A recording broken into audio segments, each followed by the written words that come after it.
बिस्मिल्लाहिर्रहमानिर्रहीम। आज का हमारा मौजू है डिक्लोकॉन पी टेबलेट। 50 mg पर मुश्तमिल ये गोली है। इसमें जो दवा पाई जाती है वह है डिक्लोफिनेक पोटाशियम। मुनासिब कीमत है और हर अच्छे मेडिकल स्टोर से ये दस्तयाब है। अब बात करते हैं इसके फ़वाइद की। तो अगर आपके सर में दर्द है तो उसके लिए भी आप इसको ले सकते हैं।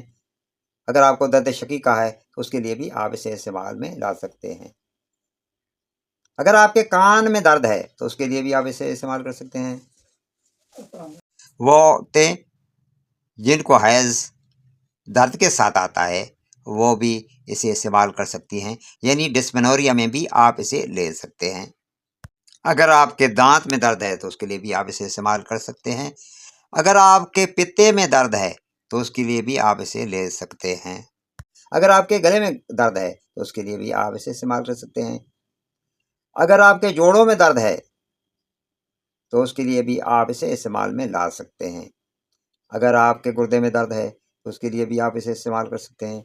अगर आपके गुर्दे की नालियों में यानी यूरेटर्स में कोई दर्द हो रहा है तो उसके लिए भी आप इसे इस्तेमाल कर सकते हैं। अगर आपके मसाने में दर्द है तो उसके लिए भी आप इसे इस्तेमाल में ला सकते हैं। अगर आपने ऑपरेशन करवाया है और आपके ज़ख्मों में दर्द है तो उसके लिए भी आप इसे इस्तेमाल में ला सकते हैं।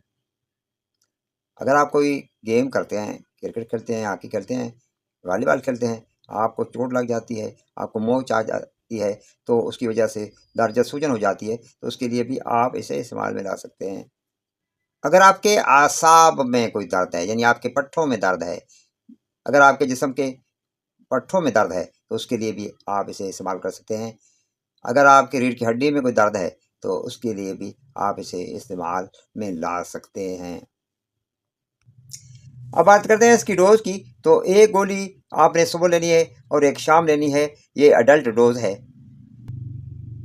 जहाँ तक इसके साइड इफ़ेक्ट का ताल्लुक है तो उल्टी या मतली की कैफियत हो सकती है, डायरिया हो सकता है। अगर आपके मैदे में अल्सर है तो उसमें ब्लीडिंग हो सकती है। वो लोग जो किसी जिगर की बीमारी का शिकार हैं और वो लोग जो गुर्दों के मरीज़ हैं और वो औरतें जो बच्चों को दूध पिला रही हैं या प्रेग्नेंट हैं तो इसके इस्तेमाल से पहले अपने डॉक्टर से ज़रूर मशवरा कर लें और अपने तौर पर इसे इस्तेमाल करने से गुरेज करें। वीडियो अच्छी लगे तो उसे लाइक और शेयर कर दीजिएगा। आपकी समातों का बहुत बहुत शुक्रिया।